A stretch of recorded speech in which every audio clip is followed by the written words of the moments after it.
Ya, selamat sore pemirsa channel YouTube Gusti Ganggar. Beginilah kondisi jalan di Kecamatan Rahong Utara, tepatnya di jalur Entala menuju Redong, Desa Benteng Tubi. Ya, jalan seperti yang Anda lihat di video ini baru selesai pengerjaannya kurang lebih 1 bulan yang lalu. Ya, kurang lebih 1 bulan yang lalu pengerjaan lapen untuk jalur Desa Buar menuju Desa Benteng Tubi. Namun seperti Anda lihat kondisinya sudah seperti ini pemirsa ya. Iya, sehingga diharapkan kepada pemerintah Kabupaten Manggarai untuk memeriksa atau memperhatikan kualitas dari pekerjaan yang telah dilakukan ini. Seperti ini kondisi jalannya.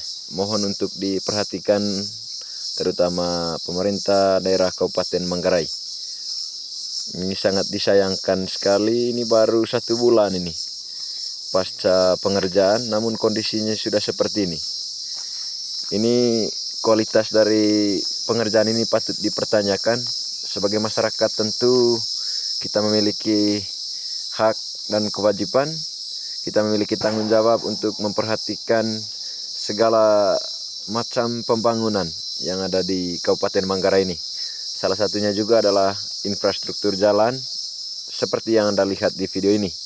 Sekali lagi ini di Tala, di Kampung Tala ya, Desa Buar, jalur menuju Redong atau Poka Desa Benteng Tubi, atau jalur juga menuju Desa Manong ya, Desa Manong dan juga Desa Baimantang.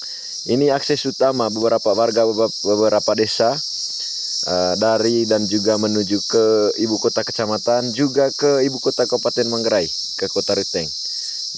Jadi akses jalan ini sangat penting ya bagi warga-warga yang ada di beberapa desa ini. Untuk itu, agar pemerintah Kabupaten Manggarai atau pihak terkait, Dinas Pekerjaan Umum, mohon untuk perhatikan kondisi jalan ini.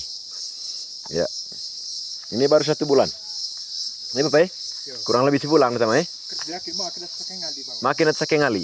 Ya itu. Nah, itu kebetulan ada juga Bapak tua ya, salah satu warga di Kampung Tala ini. Sudah dipastikan ini memang baru dikerjakan kurang lebih sebulan lah. Bahkan masih ada yang melakukan pengerjaan drainase atau got ya, masih dikerjakan. Nah, seperti ini. Mohon untuk diperhatikan, terutama pihak terkait Dinas Pekerjaan Umum. Ya, ini tidak ada tujuan lain, ini hanya bentuk tanggung jawab sebagai masyarakat. Ini juga sebagai bentuk perhatian kita agar tentunya kondisi jalan sebagai akses utama, sebagai urat nadi pembangunan, agar lebih diperhatikan lagi dari sisi kualitas. Ya, terima kasih.